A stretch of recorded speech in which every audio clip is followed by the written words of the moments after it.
Boa tarde. O nosso tema é lentes esféricas e o meu grupo ele é composto pela Amanda Bermonde, a Ana Gabriele, a Daniela Amorim, Eduardo Melo, Eduardo Vaz, o Gilberto e por mim, o Júlio. Somos do segundo B e o nosso professor é o Wilson. Esse é o nosso sumário. A gente dividiu em 6 tópicos, como o primeiro, a introdução e a história das lentes, o segundo, a importância das lentes, o terceiro, o funcionamento das lentes esféricas, o quarto, a representação gráfica e formação de imagens, 5, o estudo matemático das lentes esféricas e 6, a aplicação, curiosidades e, por fim, a conclusão. Bom, eu vou introduzir o que são lentes esféricas, que nada mais é do que componentes usados para desviar e concentrar a luz, permitindo a formação de imagens. Isso significa que as lentes servem para mudar a direção dos raios de luz, fazendo com que eles se encontrem ou se separem. Assim conseguimos formar imagens como a que vemos em óculos, câmeras e microscópios. Agora falando sobre a história, há registros de que no século VIII já se utilizavam cristais polidos para ampliar imagens. Ou seja, muito tempo antes mesmo do nascimento de Cristo, as pessoas já usavam pedras transparentes, como o cristal, que eram lixadas e polidas para aumentar o tamanho das coisas. Uma espécie de lupa bem primitiva. E a fabricação regular começou no século XIII na Itália. Isso quer dizer que por volta dos anos 1200, os italianos começaram a produzir lentes de forma mais organizada e frequente, não só de forma artesanal, foi o início da produção de lentes como conhecemos hoje. E um nome muito importante é o do Florentino Savino, que em 1285 é apontado como o primeiro a produzir lentes para óculos.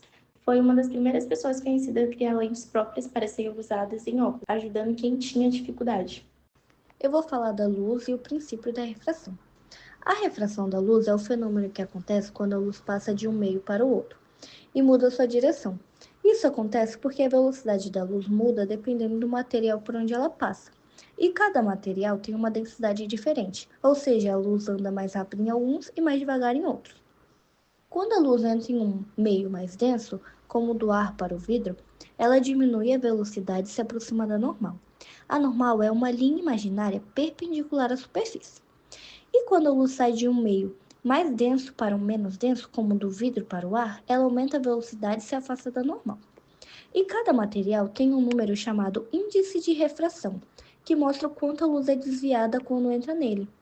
Quanto maior o índice, mais o material desvia a luz. Por exemplo, o índice do ar é aproximadamente 1, o da água é 1,33 e o do vidro é cerca de 1,5. Isso se aplica nas lentes, pois elas são feitas de materiais como vidro ou acrílico e têm duas superfícies curvas. Por causa da refração, que acontece ao atravessar essas superfícies curvas, os raios de luz mudam de direção. Nas lentes convergentes, os raios se juntam em um ponto, que no caso é o foco, e nas lentes divergentes, os raios se espalham. E é justamente nesse desvio que permite que as lentes corrijam a visão, aumentando as imagens, como nas lupas, ou projetando imagens, como nas câmeras. E um exemplo prático da luz e o princípio da refração é em um copo de água com um canudo, já que quando a gente coloca o canudo no copo, parece que ele fica torto ou quebrado. Mas isso acontece porque a luz que vem do canudo muda de direção ao sair da água e entrar no ar, criando essa ilusão de que ele está torto ou quebrado. Bom, eu vou falar um pouco sobre a importância das lentes na óptica e no nosso cotidiano. As lentes, elas estão para a óptica assim como os chips estão para a eletrônica. Elas são partes fundamentais de praticamente todos os instrumentos ópticos. Alguns exemplos desses instrumentos são os microscópios, as lunetas, os telescópios, as câmeras fotográficas, os óculos, dentre vários outros instrumentos que nós vemos no nosso dia a dia. A função da lente depende muito do seu material, sendo os mais comuns vidro, cristal ou acrílico, e da sua forma, côncava ou convexa. Elas cumprem funções como ampliar, corrigir e focar imagens. E um exemplo muito prático seria nas câmeras, onde as lentes fazem a parte da objetiva, que seria o olho, que projeta a imagem diretamente no sensor eletrônico. Agora eu vou falar um pouco sobre as lentes esféricas. Bom, as lentes esféricas são materiais transparentes, normalmente feitos de vidro ou acrílico, que possuem duas superfícies curvas, chamadas de dioptrios. Pelo menos uma dessas superfícies é esférica, ou seja, tem o formato de parte de uma esfera. Quando a luz atravessa uma lente, ela sofre um fenômeno chamado de refração dupla, o que faz os raios de luz mudarem de direção. É justamente essa mudança que faz as lentes formarem imagens diferentes. Existem dois tipos principais de lentes esféricas: as lentes convergentes, que têm as bordas mais finas e o meio mais grosso. Elas fazem os raios de luz se encontrarem em um ponto, formando imagens reais ou invertidas, dependendo da posição do objeto. E também temos as lentes divergentes, que são o contrário. Elas têm o meio mais fino e as bordas mais grossas. Essas lentes espalham os raios de luz e, por isso, formam imagens virtuais e direitas. Esses dois tipos de lentes são a base de vários instrumentos ópticos, como o óculos, a câmera e o microscópio, que a gente usa no dia a dia.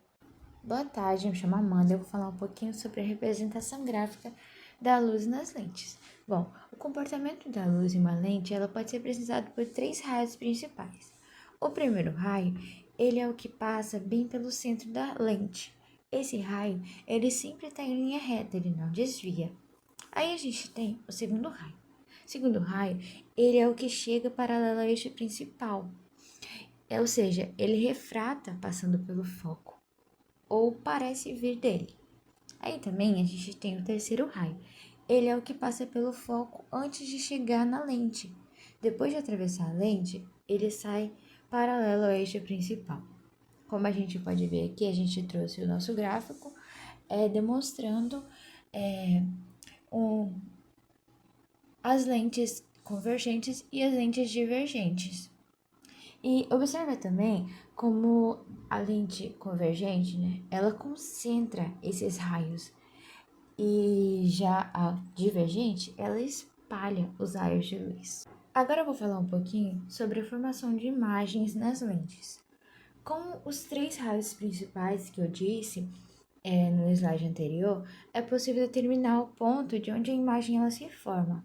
A gente tem 2 casos. Se a lente ela for convergente, ou seja, ela é grossa no meio, esse raio ele refrata passando pelo foco do outro lado. Com isso, a imagem ela pode ser real ou virtual, dependendo da posição do objeto. Aí a gente tem o segundo caso, que ela é caso se ela for divergente, que ela é fina no meio. Aí ele vai parecer sair do foco, como se viesse dele.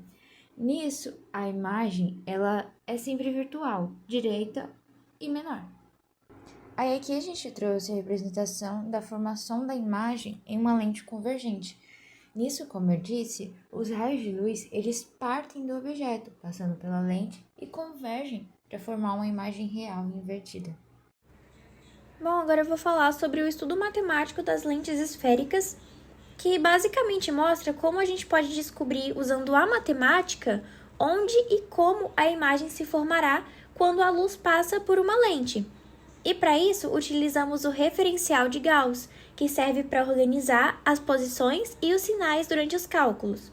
E esse sistema possui 3 eixos principais: o OP, que representa o lado onde está o objeto, o OP', que representa o lado onde a imagem se forma, e o OY, que indica a altura, ou seja, se a imagem fica para cima ou para baixo. E dentro desse sistema, podem ser usados sinais positivos e negativos para identificar o tipo de lente e o tipo de imagem. Então, se o objeto é real, a sua distância é positiva, e se o seu objeto é virtual, ela é negativa. A mesma coisa acontece também com a imagem. Se a imagem é real, o seu valor é positivo, e se ela é virtual, o seu valor é negativo. E o foco da lente, que é o ponto onde os raios de luz se encontram, ele também pode ser positivo ou negativo. Sendo assim, nas lentes convergentes, o foco ele é positivo, porque os raios se encontram. Enquanto nas lentes divergentes, o foco é negativo, porque os raios se espalham. E a partir disso, temos a equação de Gauss, que é a fórmula principal para poder descobrir onde a imagem vai se formar. E ela relaciona 3 distâncias importantes, que é a distância do objeto até a lente, a distância da imagem até a lente e a distância focal, que indica a posição do foco. E aplicando essa fórmula, a gente consegue determinar se a imagem vai aparecer mais perto, mais longe ou até do outro lado da lente. Bom, gente, agora eu vou falar sobre as aplicações e curiosidades. Começando com as aplicações práticas, nós temos os óculos e as lentes de contatos, que são usadas para compensar defeitos de refração do olho, como a miopia, hipermetropia e astigmatismo. Temos duas lentes, uma lente divergente, que corrige a miopia, e uma lente convergente, que corrige a hipermetropia. Agora, câmeras fotográficas e celulares. A lente principal da câmera atua como o olho do dispositivo. Ela tem a função de coletar a luz e focalizar a imagem do objeto no sensor digital. Agora falando do instrumento científico, microscópio e telescópio. No microscópio, as lentes trabalham em conjunto para produzir uma imagem muito ampliada do objeto minúsculo. Já no telescópio, elas reúnem a luz do objeto distante e formam uma imagem visível. Projetores e lupas. A lupa é um clássico exemplo de formação de imagem virtual direta e ampliada quando o objeto está perto. Já o projetor usa lentes para projetar uma imagem real e invertida, que é corrigida por espelhos ou outras lentes. Falando agora das curiosidades, temos a distância focal, que não depende somente da curvatura da lente, mas também do índice de refração do material em relação ao meio. Isso significa que a mesma lente tem uma distância focal diferente se estiver no ar ou na água, por exemplo. Também temos as lentes com defeitos de fabricação, que podem causar aberrações ópticas, que são imagens distorcidas. Isso ocorre devido a defeitos ou limites da própria geometria esférica.